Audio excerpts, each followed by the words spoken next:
सभी विद्यार्थियों को नमस्कार।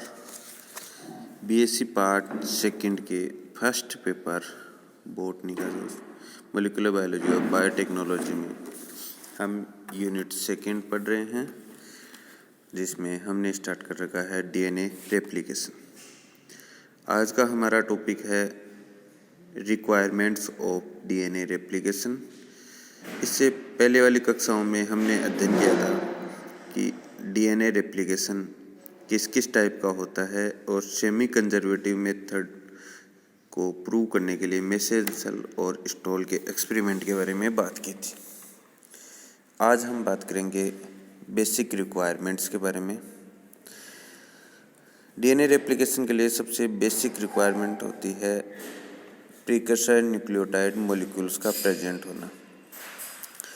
हमें पता है कि डीएनए रेप्लिकेशन के दौरान एक पेरेंटल डीएनए से डॉटर डीएनए सिंथेसाइज होता है, डीएनए की कॉपी होती है। डीएनए की कॉपी होने के लिए ज़रूरी है कि डीएनए की सब यूनिट्स आपस में जुड़ें और उन सब यूनिट्स को हम कहते हैं न्यूक्लियोटाइड्स।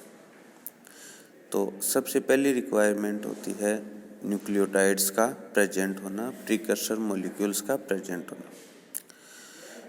ये न्यूक्लियोटाइड्स जैसे डीऑक्सी जो न्यूक्लियोटाइड्स हैं, जैसे आपके एटीपी, जीटीपी, सीटीपी या टीटीपी, इनकी सिंथेसिस होती है डीएटीपी से, डीजीटीपी से, डीसीटीपी या डीटीटीपी से इनकी सिंथेसिस होती है। डीऑक्सी एडिनोसिन मोनोफॉस्फेट से इनकी सिंथेसिस होती है। मोनोफॉस्फेट इसलिए कहते हैं कि इनके केवल अल्फा फॉस्फेट ही जुड़ा होता है राइबोज शुगर से, एक ही फॉस्फेट ग्रुप समूह जुड़ा होता है। तो ये मोनोफॉस्फेट हैं, ये ट्राइफॉस्फेट बनाते हैं और ये ट्राइफॉस्फेट डीएनए सिंथेसिस के समय नई चेन में जुड़ते जाते हैं। दूसरी रिक्वायरमेंट है टेम्पलेट डीएनए का प्रेजेंट होना। टेम्पलेट डीएनए से मेरा तात्पर्य है पेरेंटल डीएनए जिसको कॉपी किया जाना है, जिसको देखते हुए डीएनए पॉलीमरेज एंजाइम कॉपी करता है, नया डीएनए स्ट्रैंड सिंथेसाइज करता है। तो जिस पेरेंटल डीएनए की कॉपी की जा रही है उस पेरेंटल डीएनए को कहा जाता है टेम्पलेट डीएनए। पेरेंटल डीएनए के दोनों स्ट्रैंड ही टेम्पलेट डीएनए की तरह काम करते हैं, चाहे 3 प्राइम टू 5 प्राइम, चाहे 5 प्राइम टू 3 प्राइम हो। दोनों स्ट्रैंड ही टेम्पलेट डीएनए की तरह काम करते हैं, जिनको डीएनए पॉलीमरेज द्वारा कॉपी करके नया स्ट्रैंड बनाया जाता है। थर्ड रिक्वायरमेंट है RNA primer. DNA polymerase enzyme किसी पहले से उपस्थित राइबोज शुगर के 3 प्राइम ओएच पर नए न्यूक्लियोटाइड जोड़ सकता है। वो किसी 3 प्राइम ओएच के बिना नए न्यूक्लियोटाइड्स नहीं जोड़ सकता। तो जो 3 प्राइम ओएच प्रदान करने का कार्य करता है, एक स्टार्टिंग में एक जो प्राइमर की तरह काम करता है, जो स्टार्टिंग पॉइंट की तरह काम करता है, जिसे आरएनए प्राइमर कहा जाता है, उसकी भी रिक्वायरमेंट थी। आरएनए प्राइमर की सिंथेसिस प्राइमेज एंजाइम करता है। ये आरएनए से बना हुआ होता है, एक छोटा पार्ट होता है 15 से 25 न्यूक्लियोटाइड्स का, जो डीएनए सिंथेसिस कंप्लीट होने के बाद में हट जाता है। फोर्थ रिक्वायरमेंट है डीएनए सिंथेसिस के एंजाइम्स। तो एक एंजाइमेटिक मशीनरी पूरी इन्वॉल्व होती है डीएनए सिंथेसिस में। कौन कौन से एंजाइम्स होते हैं इनके बारे में बात करेंगे हम। जैसे टोपोआइसोमरेज एंजाइम, डीएनए जो होता है वो क्रोमेटिन की फॉर्म में पाया जाता है और क्रोमेटिन कंडेंस्ड डीएनए स्ट्रैंड्स होते हैं, आपस में उलझे हुए रहते हैं और उन उलझे हुए स्ट्रैंड्स को सुलझाने का, आपस में एक सीधी रेखा में लाने का कार्य करता है टोपोआइसोमरेज। टोपोआइसोमरेज एंजाइम अनवाइंडिंग का कार्य करता है, जो क्रोमेटिन फाइबर्स हैं उनकी अनवाइंडिंग करवाता है, उनमें जो कुंडलन है उसको निकालता है। दूसरा एंजाइम हेलिकेज। हेलिकेज एंजाइम का कार्य ये एटीपी को यूज करते हुए हाइड्रोजन बॉन्ड्स को ब्रेक करने का कार्य करता है। हाइड्रोजन बॉन्ड्स दोनों स्ट्रैंड के जो न्यूक्लियोटाइड्स हैं उनके मध्य होते हैं और उन्हें ये ब्रेक करता है, जिसकी वजह से दोनों स्ट्रैंड्स, पेरेंटल डीएनए के दोनों स्ट्रैंड्स अलग अलग हो जाते हैं। पेरेंटल डीएनए में 2 स्ट्रैंड्स होते हैं, वो डबल स्टैंडर्ड कंडीशन में होता है। हेलिकेज एंजाइम काम करने के बाद में वो सिंगल स्टैंडर्ड कंडीशन में चेंज हो जाता है।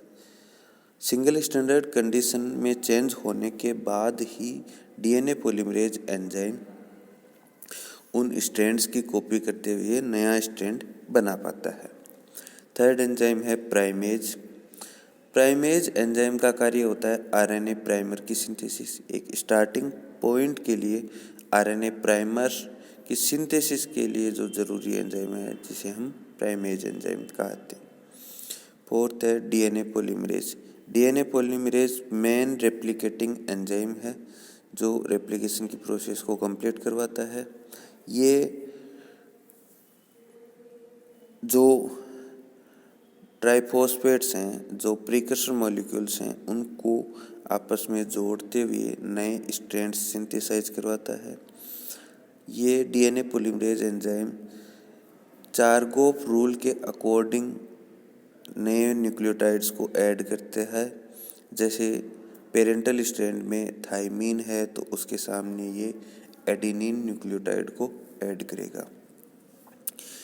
डीएनए पॉलीमरेज एंजाइम एक होलो एंजाइम की तरह काम करता है और ये दोनों स्ट्रैंड्स के लिए एक साथ ही नए डीएनए स्ट्रैंड सिंथेसाइज करता है, अर्थात ये दोनों स्ट्रैंड्स को एक साथ टेम्पलेट के रूप में यूज लेता है और उनसे नए स्ट्रैंड्स सिंथेसाइज करवाता है। डीएनए पॉलीमरेज एक स्ट्रैंड जो 5 प्राइम से 3 प्राइम दिशा में होता है उस स्ट्रैंड की इंटैक्ट कॉपी बनाता है, जबकि दूसरा स्ट्रैंड जो 5 प्राइम से 3 प्राइम दिशा में होता है उसकी छोटे छोटे पार्ट्स में, छोटे छोटे फ्रेगमेंट्स में कॉपी करता है और उन फ्रेगमेंट्स को कहा जाता है ओकाजाकी फ्रेगमेंट्स। ओकाजाकी फ्रेगमेंट्स को आपस में जोड़ने का कार्य करता है लाइगेज एंजाइम, डीएनए लाइगेज। तो ये कुल मेन 5 एंजाइम्स हैं जो डीएनए सिंथेसिस में इन्वॉल्व रहते हैं। डीएनए पॉलीमरेज के बारे में थोड़ा हम डिस्कस करें। प्रोकैरियोटिक और यूकैरियोटिक सेल्स में अलग अलग टाइप के डीएनए पॉलीमरेज पाए जाते हैं। जैसे प्रोकैरियोटिक सेल, जैसे बैक्टीरियल सेल में, इकोलाई में हम बात करें तो इकोलाई में 5 प्रकार के डीएनए पॉलीमरेज पाए जाते हैं, जिन्हें DNA polymerase first, DNA polymerase second, DNA polymerase third, DNA polymerase fourth, DNA polymerase fifth कहा जाता है। डीएनए पॉलीमरेज फर्स्ट ये कोरेनबर्ग द्वारा डिस्कवर किया गया था और इसलिए इसे कोरेनबर्ग एंजाइम भी कहा जाता है। DNA polymerase first prokaryotic cells में आरएनए प्राइमेज एंजाइम का काम करता है। ये स्टार्टिंग में ही काम में आता है जब प्राइमर सिंथेसिस होती है। DNA polymerase second DNA repair में इन्वॉल्व होता है। इसकी एक्यूरेसी है वो कम होती है, ये रिपेयर में ही काम में आता है।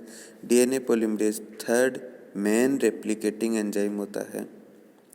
डीएनए पॉलीमरेज फोर्थ और फिफ्थ एसओएस रिपेयर में काम में आते हैं।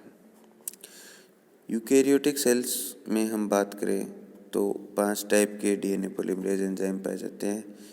Alpha DNA polymerase, beta DNA polymerase, gamma DNA polymerase, delta DNA polymerase और epsilon DNA polymerase. Alpha DNA polymerase main replicating enzyme होता है।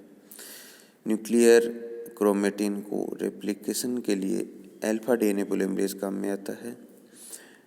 बीटा, डेल्टा और एप्सिलॉन डीएनए रिपेयर में काम में आते हैं, जबकि gamma DNA polymerase cell organelles जैसे माइटोकॉन्ड्रिया या प्लास्टिड के डीएनए को रेप्लिकेट करने के काम में आता है।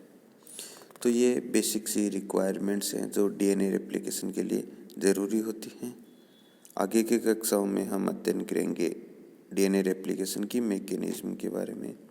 धन्यवाद।